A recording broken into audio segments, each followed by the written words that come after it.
আসসালামু আলাইকুম প্রিয় বন্ধুগণ। আপনারা নিশ্চয়ই জানেন দক্ষিণ পূর্ব এশিয়ার একটি ক্ষুদ্রতম দেশ পূর্ব তিমুর, যেটি পর্তুগিজ কর্তৃক দীর্ঘদিন যাবৎ উপনিবেশ হিসেবে ছিল, যা পরে ইন্দোনেশিয়া সেটি তার অন্তর্ভুক্ত করে এবং পরে সেটি ইন্দোনেশিয়া থেকে বেরিয়ে এক আন্তর্জাতিক সম্প্রদায়ের সহযোগিতায় সৃষ্ট একটি দেশ, যা এখন আসিয়ানের নবাগত সদস্য। গত ২৬শে অক্টোবর কুয়ালালামপুরে অনুষ্ঠিত আসিয়ান শীর্ষ সম্মেলনে দ্বীপ রাষ্ট্রটি ১১তম সদস্য পদ হিসেবে ভোট দেয়। যদিও পূর্ব তিমুর ২০১১ সালে সদস্য পদের জন্য আবেদন করেছিল, একদা মূল ভূখণ্ড ইন্দোনেশিয়া এখন পূর্ব তিমুরের বৃহৎ প্রতিবেশী দেশ, যা গত এক দশক আগেও স্বাধীনতা লাভ করেছিল ইন্দোনেশিয়া থেকে, যা এখন পূর্ব তিমুর নামে পরিচিত। ১৯৯৯ সালে আসিয়ানের প্রথম নতুন সদস্য যখন এই ফোরাম কম্বোডিয়াকে স্বাগত জানিয়েছিল, দেশের অস্থিতিশীলতা ও ঝুঁকির কারণে দেশটি বিনিয়োগ করা লেগেই আছে। যদিও বিনিয়োগ সুরক্ষিত লড়াইয়ে এগিয়ে পূর্ব তিমুর, হয়তো আসিয়ানের সদস্য পদ লাভ প্রাপ্তিতে আন্তর্জাতিক বিনিয়োগকারীদের কাছে একটি বিশ্বাসযোগ্য সংকেত পাঠাবে। এমন এক অনন্য আসিয়ান এই দেশটি শুল্কমুক্ত বাণিজ্যের সুযোগ পাবে বিভিন্ন আসিয়ানের দেশে। শুধু তাই নয়, আসিয়ানভুক্ত দেশ হিসেবে বিনিয়োগে আকর্ষণও করতে পারে বিদেশিদের কাছে। আসিয়ান দক্ষিণ পূর্ব এশিয়া দেশগুলির একটি সংগঠন, যা আঞ্চলিক সহযোগিতা, অর্থনৈতিক ও নিরাপত্তা বিষয়ক সহযোগিতার কাজ করে থাকে।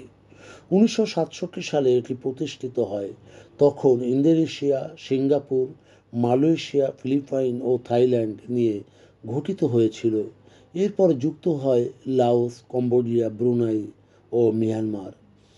পূর্ব তিমুর এশীয় এলাকায় একটি কনিষ্ঠ জাতি। ২০০২ সালের ২০শে মে দেশটি ইন্দোনেশিয়া থেকে স্বাধীনতা লাভ করে।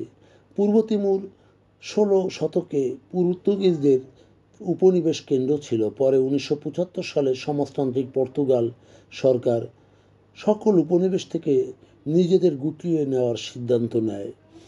ফলে তখন পূর্ব তিমুর মুক্ত হয়, কিন্তু না, ইন্দোনেশিয়া কর্তৃক সেটি আবারও কুক্ষিগত হয়, যার শাসনকাল ছিল প্রায় ১/৪ শতাব্দী।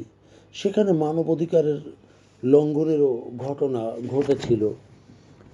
পরে ১৯৯৯ সালে আন্তর্জাতিক সংস্থাসমূহের এবং জাতিসংঘের পর্যবেক্ষণে এক গণভোটে সবাই স্বাধীনতার সপক্ষে ভোট দেয়। তখন ইন্দোনেশিয়ার প্রেসিডেন্ট হাবিবি ছিলেন। ফলে তখন স্বাধীনতা বা স্বায়ত্তশাসনের প্রস্তাবে পূর্ব তিমুরের জনগণ স্বাধীনতাকেই বেছে নেয়।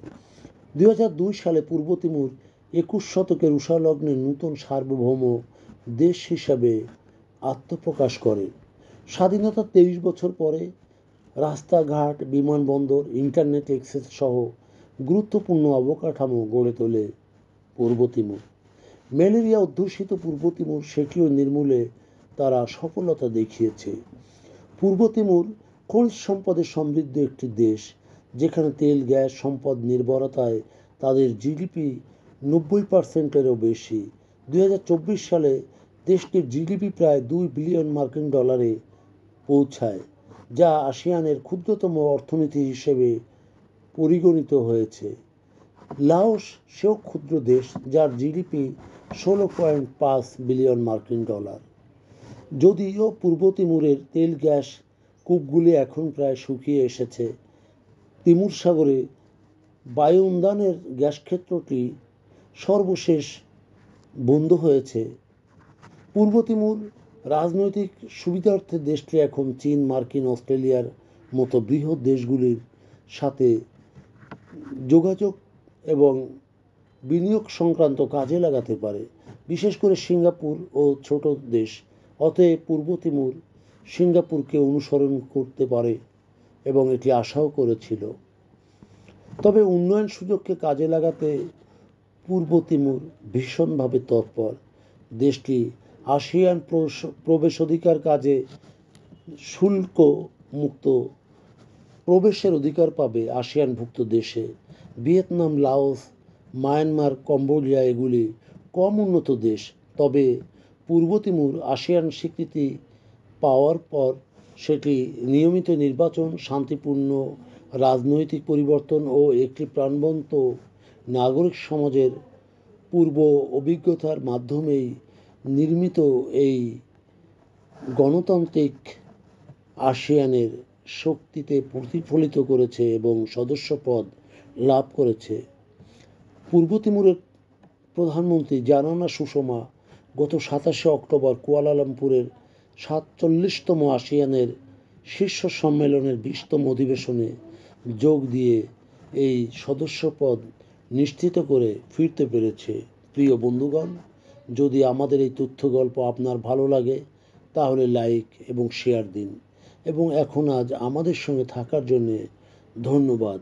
আমাদের ফলো দিন এবং সাবস্ক্রাইব করুন।